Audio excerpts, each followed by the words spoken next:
Hello, hello, hello, everyone. How's everyone doing today? How's the weather by all y'all? I have some hamburger on the stove that is par cooking. Patrick is pulling the jars out right now that we had boiling. So I'm just gonna bring you along while we preserve this hamburger. So I'm gonna turn the camera so y'all can see. And I'm just going to get right into it because I just want to get this done. Before I start, though, I do want to say this is hamburger from the farm. They had a sale on hamburger, and I had some in my basket that I picked up yesterday. Plus, I had a couple more pounds in my freezer. So altogether, I have 8 pounds of hamburger that we are going to preserve. And I'll talk to y'all while we get through this process here. I'm trying to aim the camera right for y'all. You can hear my voice. Let me bring the... Yeah, you can hear my voice. You can see Patrick putting the jars on the table for y'all. What do you do? Yeah, just bring it over here. Thanks. This is our big old pot of hamburger. So the hamburger is... I don't know if y'all can see it. I hope you can. It's par cooked. It's not red anymore.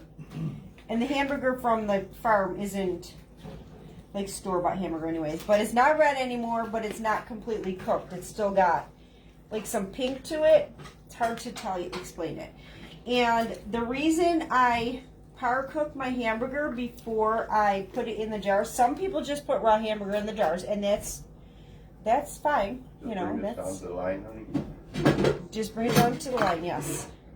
A lot of people just they put their hamburger right into the jars. The reason I don't like that is because if it's raw and it cooks in this jar, it's gonna take. This jar is hot, by the way. It'll cook in this jar, and you almost got like a meatloaf in there. And for the most part, I don't use hamburger that way. So, I don't know. If I'm gonna make a meatloaf or meatballs, I'm just gonna take a frozen package of meat out of the freezer and make meatballs. But for this, we use it for like everything. Goulash.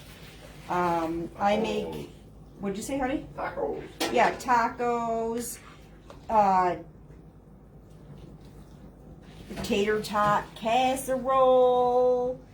And what I did was, just to show y'all, I put the hamburger in here, and then I put about, I would say in this pan, about half to 2/3 with water. I cook mine with water. I don't fry it because I want my hamburger to stay loose. Like I said, if I'm going to make meatballs or a meatloaf, I'll just take hamburger out of the freezer. But because I like to just have some hamburger for like loose hamburger, you can even make sloppy joes, whatever. See, this hamburger is nice and loose, but it's not completely cooked. I do not drain the juice out of my hamburger. I leave it in there because it keeps that hamburger nice and loose. So what I'm doing is putting it in there until it's at that 1-inch headspace, which is almost there. Oh, I gotta get a skewer. You gotta get a skewer. I'll get it. Okay. Patrick's getting the skewer. Because I like to make sure that there's no air pockets in there. And your vinegar. Hold that! Did you see that? He threw it! So I'm just going to run the skewer down the edge. I'm running it down the edge to make sure there's no air pockets in there. I don't have a debubbler. When I debubble, I will use a skewer or a butter knife. Because as far as I'm concerned, why buy an extra piece of equipment when you can use what you got? Use what you got. So see, it's at that 1-inch headspace, which is right here. And like I said, I don't take the water out. I leave it in. Because when I put it in the pan to make my tacos or make my the liquid just, it cooks out like within seconds. Like literally within seconds. It's not the biggest deal in the world. So, I don't take it out. Some people, this is my method, and you know what I always say, my kitchen, my rules, your kitchen, your rules. You can fry it if you want, you can pack it raw, my kitchen, my rules. This has worked for me since I've been canning meat. Here we go. Got it up there. Actually, you know what? No, this is good. My kitchen, my rules. So, here is what I get a lot of questions about. People ask me a lot, oh dear, Patrick's going to show you, but my camera's backwards. It's backwards, sorry y'all, I can't change it. But my kitchen, my rules. Your kitchen, your rules. Okay, I get a lot of questions and I get a lot of negativity. So I'm going to squash it right now. Why can the hamburger? I will give you 2 reasons why. 2 reasons. Number 1, I do not have the freezer space to store 8 pounds of hamburger. I just don't. Number 2, in the area that we live in, we have severe weather. Severe weather on a consistent basis. 6 to 8 months of the year where we live, we have severe weather. That being said, the severe weather that we have causes a lot of power outages. I do not want to have a freezer full of food that is going to spoil during those power outages. Therefore, I choose to preserve my meat. Whew. I don't know. This one looks, let me see. Let me see. I don't know if it's full. Nope, it's not. It's not over full. I thought I overfilled that one. So there are 2 reasons why I choose to can my meat. And when I say can my meat, I can a lot of different meats. Chicken, hamburger, beef, whatever. You know, if we get a big beef roast and I don't feel like cooking it up, I'll cube it and can it. Here's another good reason for me. Something I don't really talk about on here, but I think it needs a little bit of awareness. I have an illness called CRPS, Complex Regional Pain Syndrome. If you want to know the details about the illness, I highly recommend you look up CRPS, Complex Regional Pain Syndrome, which is a lot of the reasons why I'll say I'm going live and then I don't, because I can't. I deal with very severe pain, and before I was diagnosed, I would explain my pain, that I would describe my pain as worse than childbirth. And I had 2 children naturally. My pain was worse than childbirth. And I used to say I would rather have a baby than live with the pain. So, during weather events, and it doesn't have to just be winter, it can be summer. I don't know if y'all can see, I'm trying to get the air bubbles out of here. During weather events, I have terrible flares. And the flares cause me to have pain. I shake. I shake very badly. I have the pain that I feel, I always describe as It feels like having a sunburn and walking into a thorn bush. Thank you, Patrick. I feel like I have a sunburn and I'm walking into a thorn bush. The pain is very, very severe and it's unpredictable. It doesn't have to be a weather event. It does not have to be a weather event. Any stress can cause a flare, which is pain. And stress can be anything, minor to exacerbated. And when I say minor to exacerbated, it can be something like I have elderly dogs and they're starting to show signs of their age, and they have to have extra care. So sometimes the stress can be caring for my elderly dogs. It can be, what it has been lately is, y'all might hear me crack.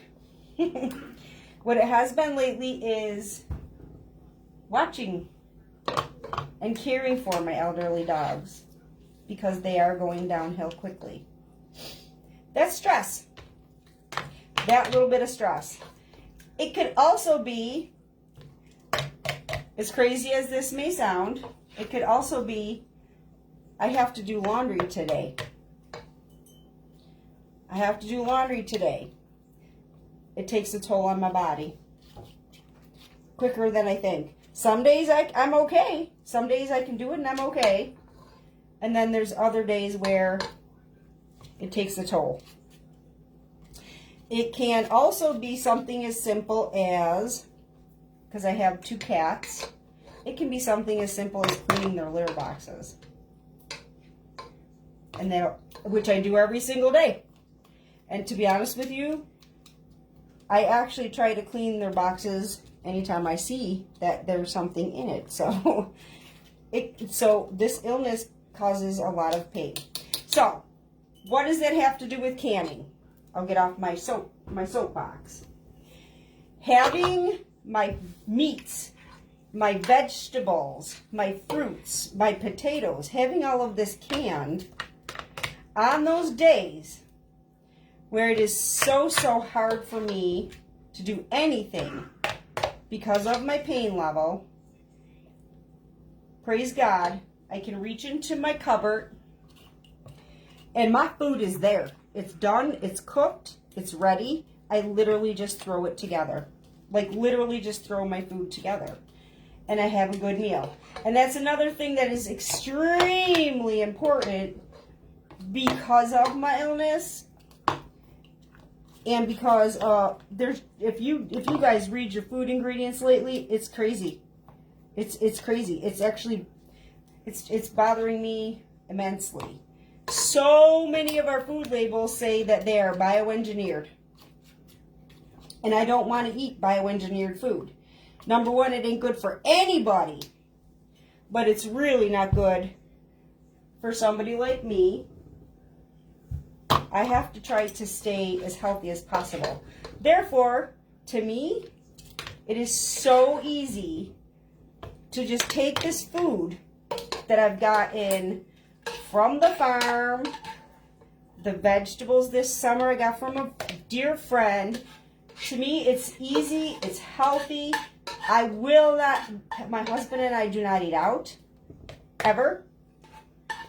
Once in the great while, we may order a pizza from the local pizzeria, but it's rare. So to us, this is easy because the food's done. I just put it together and we have a healthy meal. Pat just came out, so he's going to pipe in, I'm sure. No. Oh, just okay. Watching. Yeah, so for me, it's so easy to take... Seeing if you need me. To take this hamburger, those vegetables. I could throw this hamburger, my canned vegetables. I could throw it all together and... Have a 16-minute meal.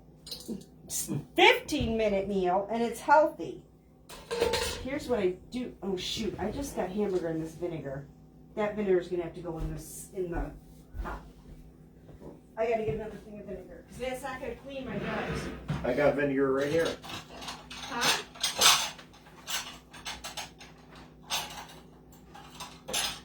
I can't get it out.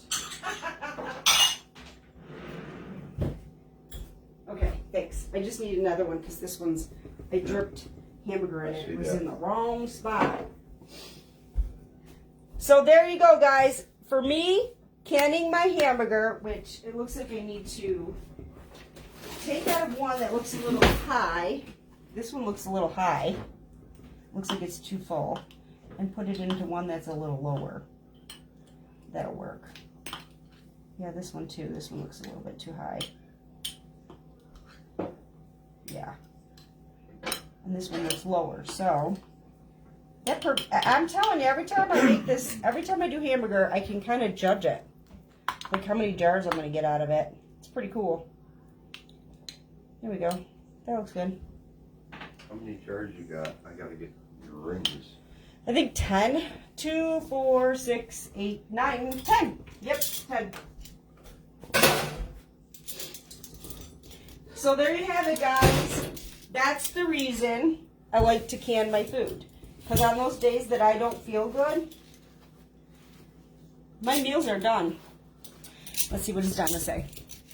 I have always been amazed by your work ethic pertaining to how much you preserve your...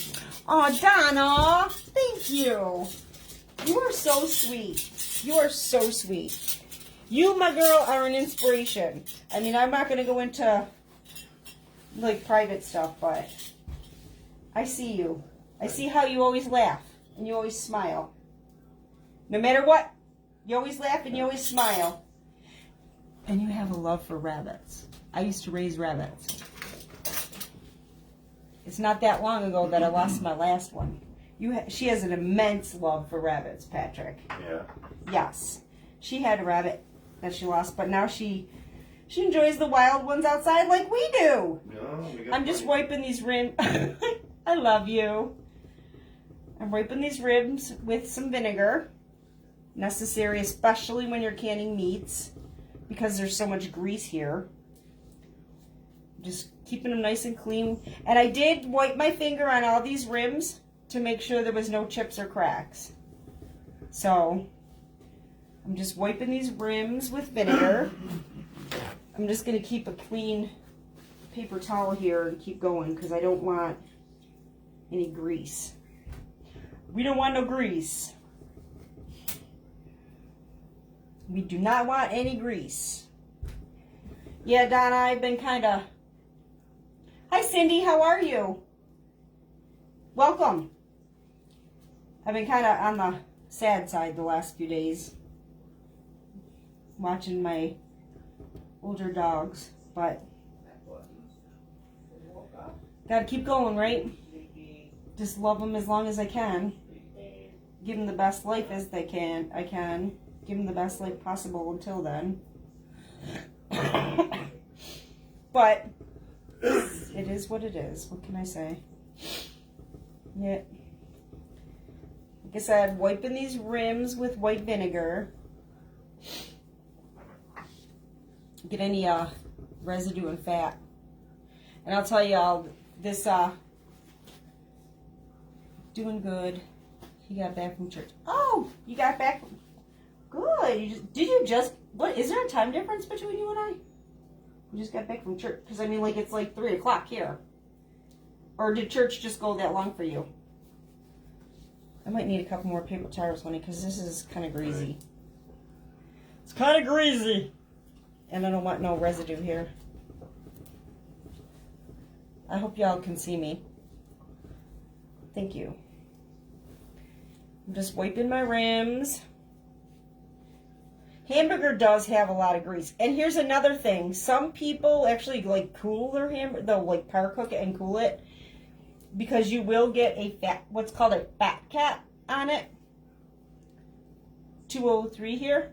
Oh, so you got an hour difference. You got an hour difference, Cindy, where you are. Yeah, you'll get a fat cap on the top of your meats Any meat. It doesn't matter. Even chicken, you get a fat cap. Some people don't like that. Me, I think it's flavor. So I don't get rid of it. I don't remove it. It's personal preference. For me, it's flavor. And when you cook it, it all cooks together anyways. So, I mean, use the natural meats. Why add like oils and stuff? Just use the natural meat fat. So what's up on your end there, Cindy? Got anything good going on?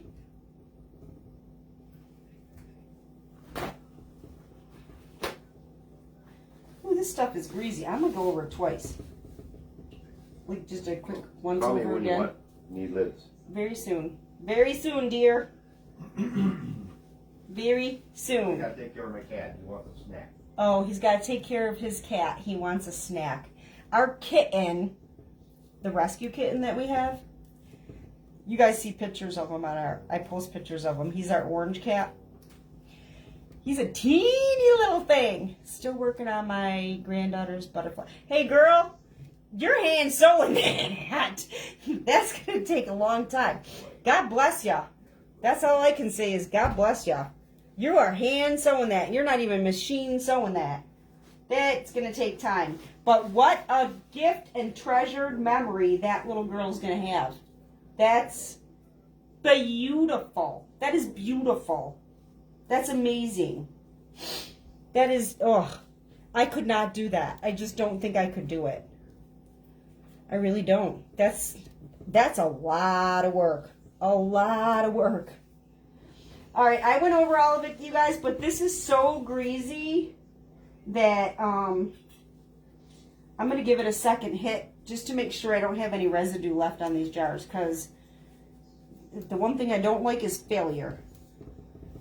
I don't want failure in my jars. So I'm just going to do another once over on my jars just to be sure. I just don't want any failure. So I want to make sure all these jars, and they look like they're coming off pretty good, pretty clean. This paper towel is clean. But I just want to make sure that they're super, super duper clean, so I don't have failure. But like I was saying, this will have a fat cap when it's done, which is when it cools, it'll have a layer of fat that you see on the top. A lot of people don't like that. I personally don't care. I'd rather have the natural. It's flavor. It's flavor. I'd rather have the natural fats than have, like, I don't want to add oils and stuff to my food. I'd rather have the natural. Keep it as natural as possible. Dropped a few pieces of hamburger here, so I'm going to pick them up. There we go. Now, let me wash my hands because they're greasy from the jars. And then we can do lids. Bada bing, bada boom. Thank you, dear. Hold on. I'm drying them.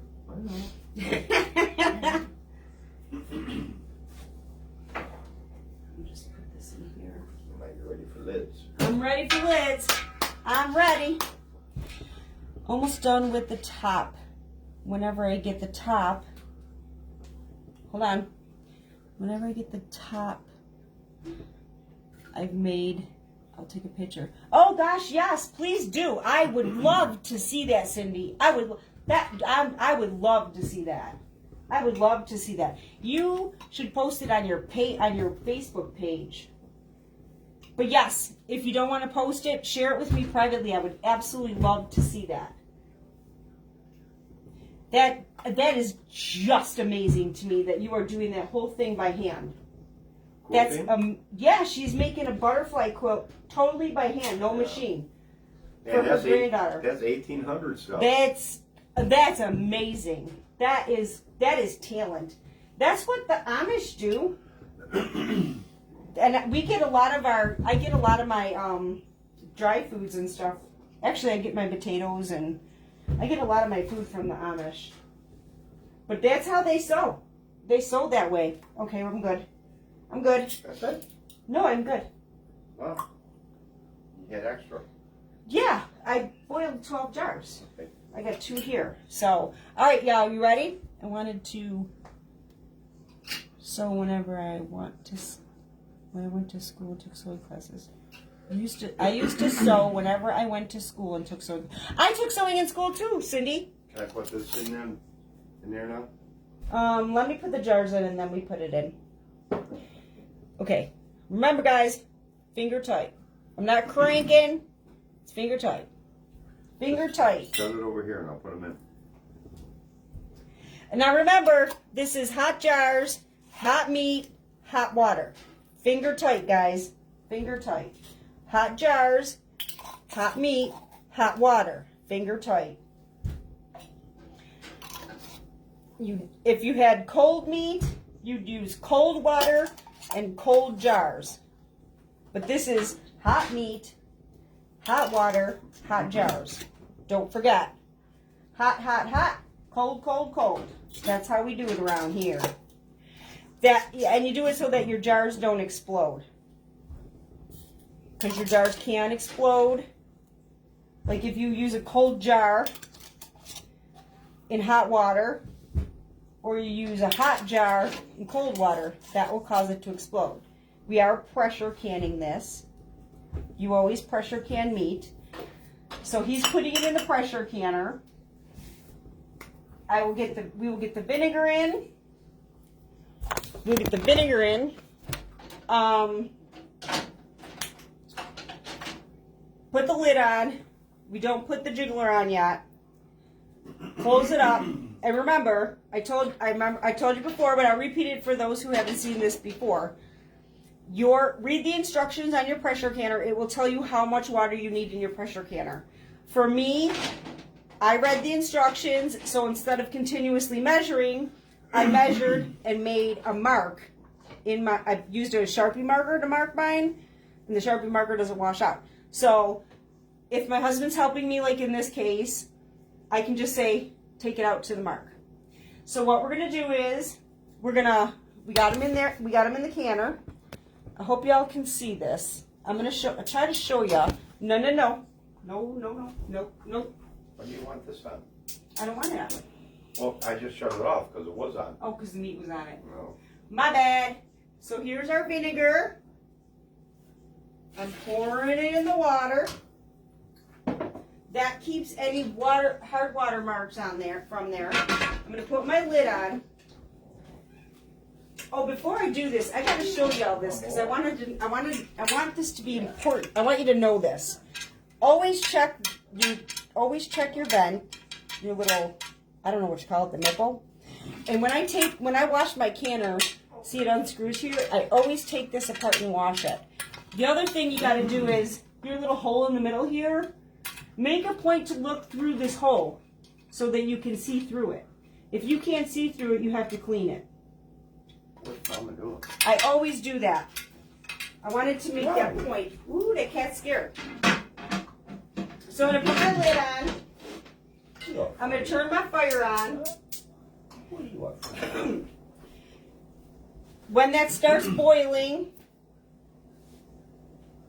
and it's like a steady stream, I'll set my timer to 10 minutes and let it vent.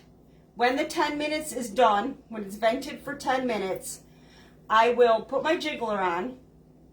Some canners have my jiggler's 10 pounds. My jiggler is 10 pounds, so it's 10 pounds for my area. Check your area, ask what your altitude is. My altitude is 10 pounds. I'll put my jiggler on, and some of the canners actually have a gauge that tell you 10 pounds. I don't have the gauge on mine, so I rely on my jiggler to tell me. When my jiggler starts jiggling and it doesn't stop, I turn my fire down to probably like medium high. Now I gotta wash my jiggler because I dropped it. No big deal. Turn my flame down. If my jiggler is continuing to jiggle, then I start my timer. I am doing quarts, so I can this for 75 minutes. I'm doing pints, so I can this for 75 minutes. Pints are 75 minutes.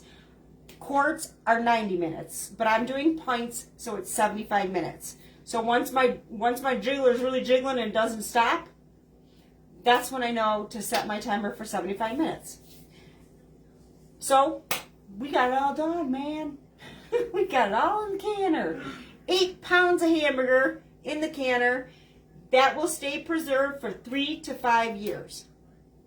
And if you think I'm kidding, I just reorganized all the canning and I pulled the old stuff to the front and put the new stuff to the back. The last week or so, we have been eating canned meat and vegetables from 2020. And it's good. It's good. It's not spoiled. But before I open any jar, I open it, listen, see how that seal sounds. If it sounds funky, I know it's not good. Open it, listen for that good suction. Look at it, see if it looks right, if it's the right color. Smell it. See if it smells like whatever you have in there. In this case, it would be hamburger. Does it smell like hamburger? Or does it have a funky smell? If it has a funky smell, a funky color, if the lid comes off funky, I don't take chances, I ditch it. But we've been eating food from 2020, food that I canned in 2020. It's good. We're fine. We're not dying. So we're good. I don't have to keep this in the freezer for the next 6 months or so and worry about it at the 6-month point. This will be canned 3 to 5 years from now. I'll still be able to pull that out of the cupboard and we're all good. And with the way things are going in the country, God only knows where we're going to be in 3 to 5 years. I got my food preserved. I don't have to worry about running out for hamburger. It's in the cabinet. It's preserved. So we're good. So that's the end of this one. Thank y'all for being here with me. I love and appreciate y'all. Blessings to everybody. May God cover you with his love of protection. I do appreciate each and every one of you. God bless every one of you. And thank you so much for being here. Have a blessed rest of your day. Thank y'all.